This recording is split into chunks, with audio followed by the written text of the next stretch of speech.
বন্ধুরা সারাদিন দৌড়ের উপরে থাকি, দৌড় দিয়ে বাসা আসি, দৌড় দিয়ে বাইরে যাই, দৌড় দিতে দিতে দেখছি আমাদের রাজশাহী শহরটা একদম হলুদে হলুদে ভরে গেছে সোনালুর ফুলে। তো দৌড় দিয়ে এসে বাসায় হলুদ পোলাও রান্না করব, যেটা বলে বাসন্তী পোলাও। প্রথমে চালটা ভিজিয়ে রেখে তারপরে উঠিয়ে তারপরে পানি ঝরিয়ে থালে সুন্দর মতো মেলে দিয়ে রাখছি। এখন এই যে সরিষার তেল গরম করে ওখানে আদা বাটা আর হলুদ দিয়ে এটার চালের সাথে এটা সুন্দরভাবে মাখামাখি করে রেখে দিব।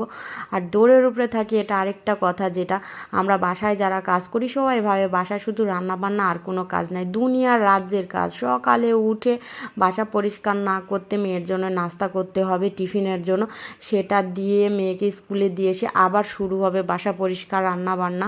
তো যাই হোক, মেয়েরা কিন্তু অনেক কাজ করে, অনেক ছেলেরা বাড়ি কিছুই করে না, কিছুই করে না। যে তোমরা এসে বাসায় ভাতটা খাও, সেটা তো রান্না করতে হয়, বাসন মাজতে হয়।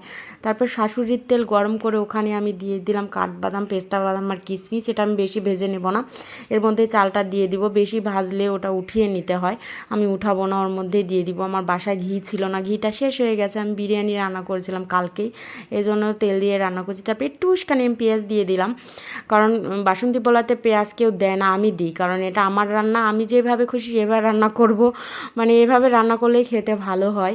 তো পেঁয়াজটা একটু ভেজে নিয়ে ওই মাখানো চালটা আমি দিয়ে দেবো। এরপর অনেক ভাজাভাজি করতে হবে, কারণ মেয়েরা তো শুধু রান্নাই করতে পারে, রান্নাটাও যদি ভালো করে করতে না পারি তাহলে কলা সব শেষ।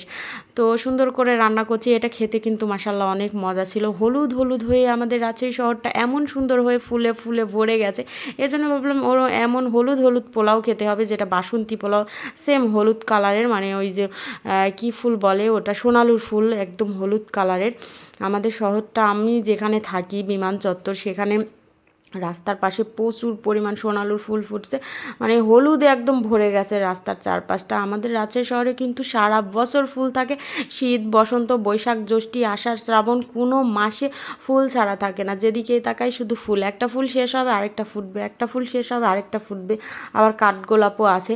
তো সুন্দর করে চালটা আমি ভেজে নিচ্ছি, সুন্দর করে ভেজে নিয়ে তারপরে এখানে আমি গরম জল অ্যাড করবো এবং এটা আমি রাইস কুকারে দিয়ে দিব, সুন্দর মতো ঝরঝরা হয়ে যাবে। আমি এই কড়াইয়ে রান্না করতে পারি না, নরম হয়, না হলে ফুটে না।